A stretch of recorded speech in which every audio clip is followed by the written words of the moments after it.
My name is Patti Larsen, and I'm a writer in Alexandra, Prince Edward Island. From the age of 12, I wrote and wrote and wrote and wrote. I took as many English classes as I could in junior high school and high school. And in university, I focused on English and history. And then I went to college and got my journalism diploma at Holland College as well. And that was another way to hone my writing skills, but in a non-fiction way rather than fiction, because I focus mainly on fiction when I write. For me, writing is not just a way to get the voices out of my head. And I know that's the crackpot answer, but it's the truth. But it's also a way to connect with myself. When I write, you've heard people express about being in the moment. When I write, I'm literally in the moment. Some of the things I've written are, for example, a middle grade novel called Cat City, which I explored the institution of self-publishing with. I used a company called Lulu.com, which is a publish-on-demand company. So I'm using multimedia and also internet marketing and social media to help me move forward in my writing career. The main piece of advice I could give anyone who says they want to be a writer is commit to writing. Don't just say you want to be a writer. It's amazing how many people I tell I am a novelist who say to me, I've always wanted to be a writer. And I ask them, well, why aren't you writing? And it's usually fear. Don't try to do it by yourself. That was my big mistake when I started out. Getting help, getting guidance, getting as much information as you possibly can.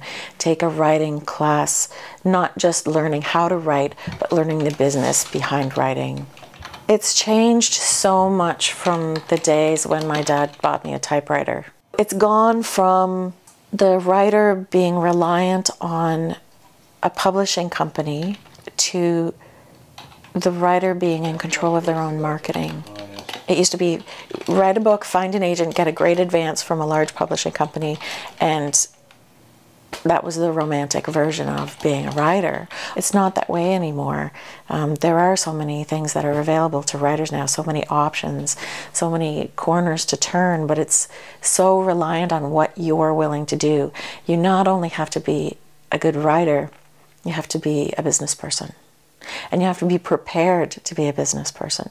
Now, someone who's 12, between the ages of 12 and 18, is going to have a much easier time of it than someone between the ages of 30 or 40, because they're already hip deep in social media. They already have Twitter accounts and Facebook accounts and fan pages and their own blogs and their own web pages. And those are the types of things that authors are being forced into in order to promote their work. There's no guarantees you could be the best writer on the planet. There's no guarantees that you're going to get sold, because you still have to go through the process of pitching your idea to not only agents but also to publishing companies if they'll listen to you. They usually won't unless you have an agent. So if you happen to hit the right agent but on the wrong day and they're in a bad mood and they don't like your query letter, you're in trouble. Or if your query letter is terrible but your book is fantastic. So there's so many skills that are involved in getting sold. The best way to learn how to write is to write and to get it critiqued. The Writers Guild is a great resource, or even join a writer's critique group. Writing and then having other people critique it for you and understanding what it is you're missing or where you're going wrong is actually the best way to learn.